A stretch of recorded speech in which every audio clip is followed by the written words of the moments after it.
اعوذ باللہ من الشیطان الرجیم بسم اللہ الرحمن الرحیم فجاءت احداہما تمشی علی استحیاء، اب ان دو عورتوں میں سے دو لڑکیوں میں سے ایک آئی اس کے پاس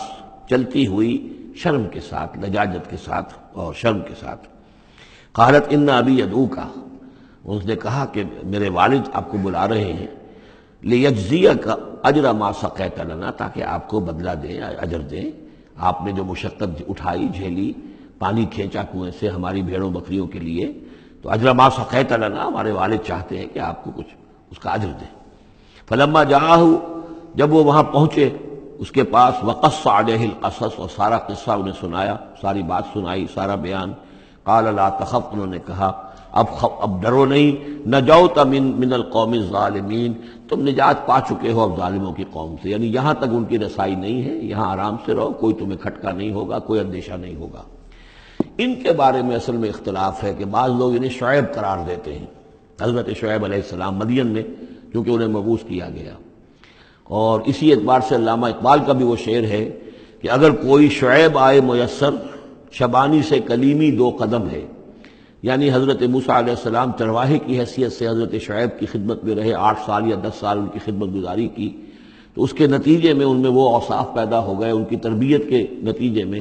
کہ وہ چرواہے سے بڑھ کر کلیم بن گئے، اللہ کے کلیم بن گئے۔ تو یہ تربیت حضرت شعیب کی ہے، لیکن یہ بات غلط ہے۔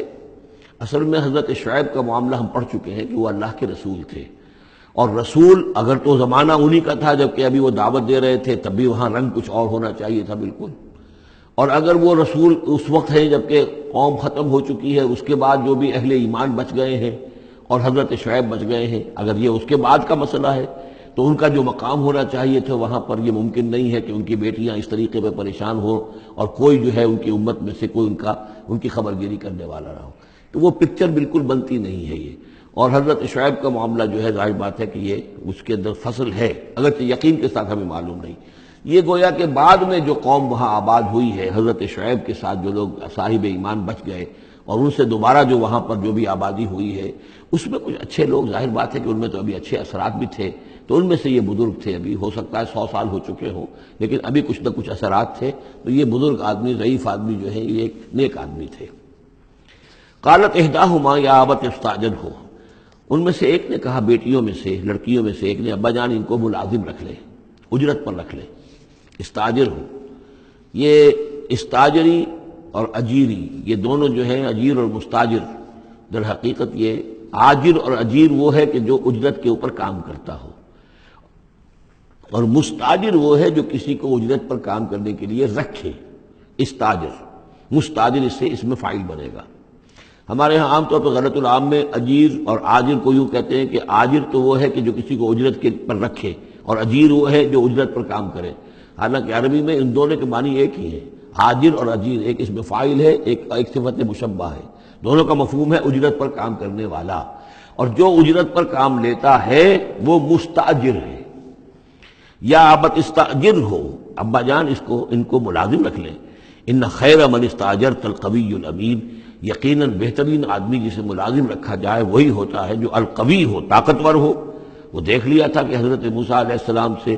کوئی جو ہے وہ وہاں کے چرواہوں میں سے کسی نے الجھنے کی کوشش نہیں کی، وہ ڈر کے ادھر ادھر ہو گئے اور کسی نے جو ہے ان کو روکا نہیں، تو طاقت والے بھی ہیں اور امین ہیں۔ انہوں نے یہ مشاہدہ کر لیا تھا کہ کوئی بری نگاہ حضرت موسیٰ نے نہیں ڈالی ہوگی ان لڑکیوں پر، تو ظاہر بات ہے کہ اس معاملے میں تو عورت کا جو ہے احساس بہت بیدار ہوتا ہے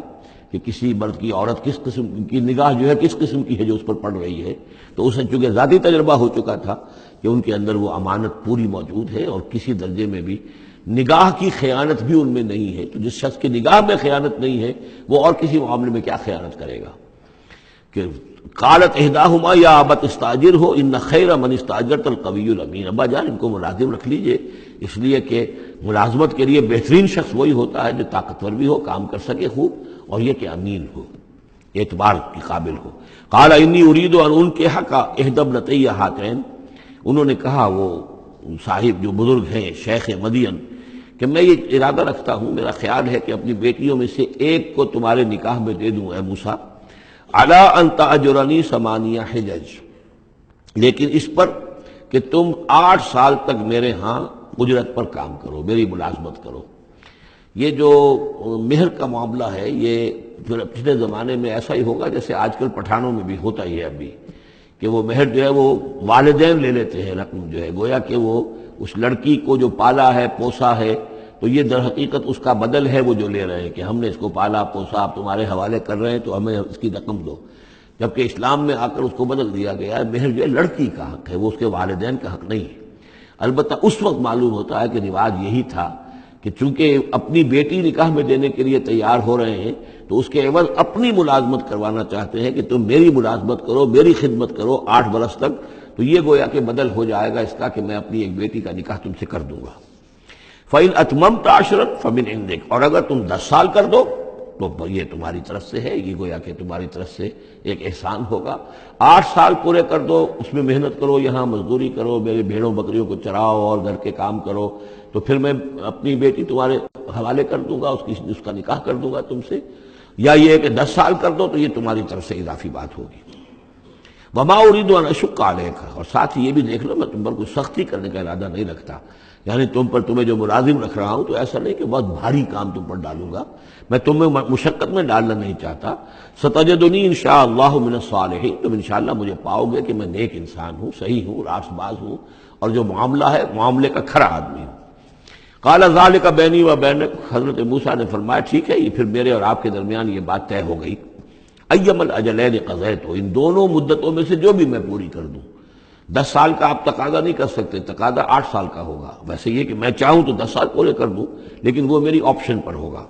ایم الاجلین قضیت فلا عدوان علیہ، پھر مجھ پر کوئی زیادتی نہ ہو۔ واللہ علی ما نقول وکیل، اور جو کچھ ہم کہہ رہے ہیں اللہ اس پر وکیل ہے، اللہ ہی اس کا ذمہ دار ہے۔ فلما قضا موسیٰ الاجل، جب موسیٰ نے وہ مدت پوری کر دی، وسارا باہلہ، اب وہ اپنے گھر والوں کو لے کر چلے، اب مصر کی طرف واپس لوٹ رہے ہیں کہ اب اتنا عرصہ بیت گیا ہے، 10 سال ہو گئے یا 8 سال ہو گئے یا 9 سال ہو گئے، اب بہرحال وہ معاملہ بھی ٹھنڈا پڑ چکا ہوگا، وہاں پر قتل وغیرہ کا کیا حالات وہاں ہوئے یہ بھی معلوم نہیں ہے۔ بہرحال وہ چلے ہیں واپس، سارا باہلہ لے کر چلے اپنے گھر والوں کو، یعنی اپنی اہلیہ کو۔ آنس من جانب طور نارا، انہوں نے پہاڑ کے ایک طرف ایک سائڈ پر طور کے انہوں نے آگ دیکھی۔ قال لأہلہم کثوا، انہوں نے کہا اپنے گھر والوں سے کہ ذرا یہاں انتظار کرو، ٹھہرو، انی آنست نارا، میں نے آگ دیکھی ہے، لعلی آتیکم منہا بخبر، ہو سکتا ہے کہ میں وہاں سے یہاں جاؤں اور وہاں سے کوئی خبر لے کر آؤں، یعنی یہ کہ راستے کے بارے میں معلومات، صحیح کہ کہیں ہم بھٹک تو نہیں گئے ہیں، ہم کدھر جا رہے ہیں۔ او جذوۃ من النار، یا پھر میں آگ کا ایک انگارہ لے آؤں وہاں سے، لعلکم تصطلون، تاکہ اس سرد رات میں یہاں ہم آگ جلا لیں اور یہ کہ اس سے کہ آپ لوگ جو ہے وہ سینک سکیں۔ صدق اللہ العظیم۔